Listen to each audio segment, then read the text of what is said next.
ISL 2025-26 season അനിശ്ചിതത്വങ്ങൾക്കൊടുവിൽ ഫെബ്രുവരി 14 ആരംഭിക്കുമ്പോൾ Kerala Blasters ആരാധകർ ത്രില്ലിലാണ്. കാരണം ഇത്തവണ ISLന്റെ ഉദ്ഘാടന മത്സരത്തിൽ കേരള ബ്ലാസ്റ്റേഴ്സ് കളത്തിൽ ഇറങ്ങുമെന്നാണ് ലഭിക്കുന്ന റിപ്പോർട്ടുകൾ. ബ്ലാസ്റ്റേഴ്സും കരുത്തന്മാരായ മോഹൻ ബഗാൻ സൂപ്പർ ജയൻസും തമ്മിലുള്ള വാശിയേറിയ പോരാട്ടത്തോടെ ഇത്തവണ ISL ആരംഭിക്കാൻ ഓൾ ഇന്ത്യ ഫുട്ബോൾ ഫെഡറേഷന്റെ തീരുമാനം. എന്നാൽ ഇത് മാർക്കസിനെ പോലുള്ള മാധ്യമപ്രവർത്തകർ സ്ഥിരീകരിച്ചിട്ടുള്ളതാണെങ്കിലും ഒഫീഷ്യലി സ്ഥിരീകരിക്കുന്ന ISLന്റെ ഔദ്യോഗിക ഫിക്ചേഴ്സ് ഇനിയും പുറത്തു വരേണ്ടിയിരിക്കുന്നു. എന്നാൽ അതിനോടൊപ്പം നിരാശ നൽകുന്ന ഒരു കാര്യം കൂടിയുണ്ട്.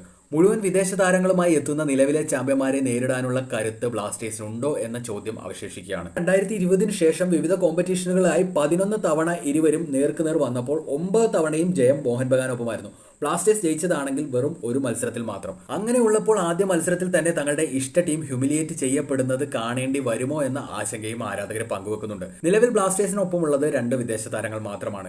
ക്ലബ്ബ് വിട്ടുപോയ താരങ്ങൾക്ക് പകരമായി വിദേശ താരങ്ങളെ എത്തിക്കുക എന്നത് സാമ്പത്തികപരമായ ബുദ്ധിമുട്ട് നേരിടുന്ന ഈ സമയത്ത് സാധ്യത വളരെ കുറവാണ്. ക്ലബ്ബ് വിട്ടവർക്ക് പകരമായി റിസോർട്ട് ടീമിൽ നിന്നും താരങ്ങൾക്ക് പ്രമോഷൻ നൽകിയേക്കുമെന്ന് വാർത്തകളുമുണ്ട്. മുഹമ്മദ് അജ്സൽ, സുമിത് ശർമ്മ, എബിൻ ദാസ് തുടങ്ങിയ താരങ്ങളാണ് സീനിയർ ടീമിലേക്ക് പ്രമോഷൻ ലഭിക്കാൻ സാധ്യത കൽപ്പിക്കുന്ന താരങ്ങൾ. എന്തായാലും പുതിയ സീസണിലെ ആദ്യ മത്സരത്തിൽ നിലവിലെ ചാമ്പ്യന്മാരെ നേരിടാൻ കൊമ്പന്മാർ ഇറങ്ങുമ്പോൾ മത്സരത്തെക്കുറിച്ചുള്ള നിങ്ങളുടെ പ്രതീക്ഷകളും അഭിപ്രായങ്ങളും പങ്കുവെക്കും.